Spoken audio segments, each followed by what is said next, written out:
આ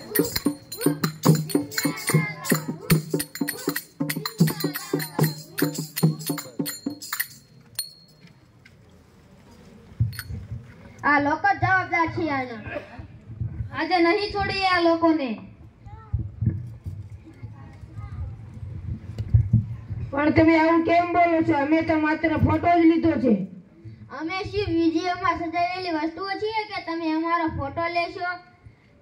તમે લોકો જાણો છો કે શહેરના લોકોએ અમારા જંગલનો કેવી રીતે નાશ કર્યો છે, અમારા પર્યાવરણને કેટલું નુકસાન પહોંચાડ્યું છે. અમે તો ગઈકાલે જ અહીં આવ્યા છે. અમે શું લીધું છે?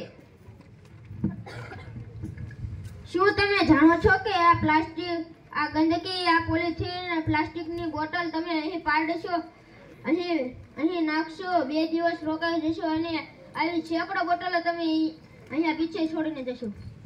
અમે તો ખાઈ પી અને ગંદકી નથી થતી. શાકભાજીની છાલ અને પાંદડા ખોરાક લો છો, શું તે ગંદકી નથી ફેલાતી?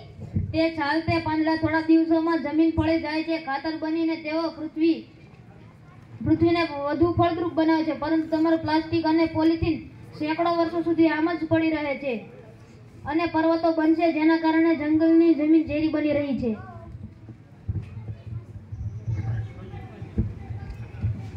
જો આ સ્થિતિ ચાલુ રહેશે તો થોડા વર્ષોમાં આ જંગલ ન તો મનુષ્યો કે ન તો પ્રાણીઓને રહેવા માટે યોગ્ય રહેશે.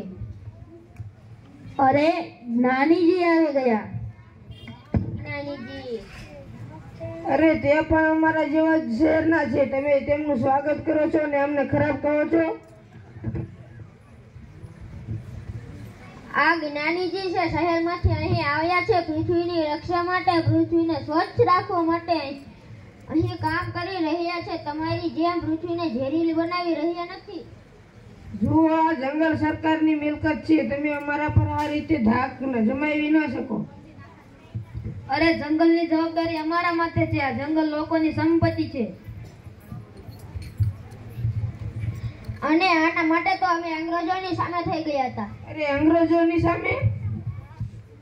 હા, અંગ્રેજોની સામે. પેલી ફૂલો અને જનોની મૂર્તિ ન જોઈ? કયા ફૂલો અને કયા જનો? હું જણાવું.